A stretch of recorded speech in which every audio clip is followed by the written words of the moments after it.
Dossier de presse, article écrit par Gabriel Boctor, intitulé « L'oubli prétendu à Bondo », paru dans l'Égypte nouvelle le 30 avril 1954.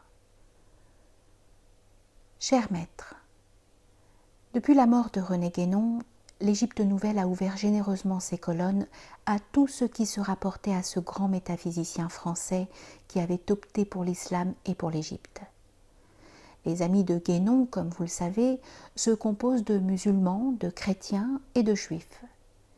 Au cours des commémorations qui se sont tenues à la Villa Fatma, les présents ont escompté des points de contact dans ces échanges d'idées autour de la pensée d'un chercheur sincère. Ils espéraient trouver là une voie d'accès pour rapprocher l'Occident et l'Orient.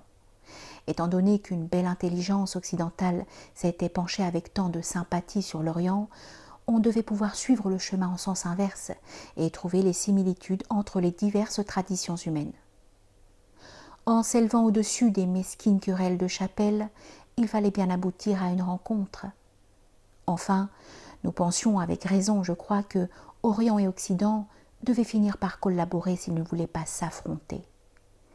Dans notre sphère restreinte, nous supposions faire œuvre utile. Or, au cours de la dernière commémoration, le 8 janvier de cette année 1954, assistait pour la première fois un professeur de théologie à l'université d'Al-Azhar, le docteur Abdelhalim Mahmoud. Sa présence nous avait tous enchantés. Il avait annoncé qu'il comptait publier un livre sur René Guénon.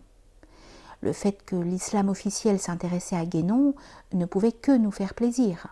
Bref, le livre vient de paraître sous le titre El-Falyasouf El-Muslim, René Guénon ou El-Cheikh Abdelwahid Yahya.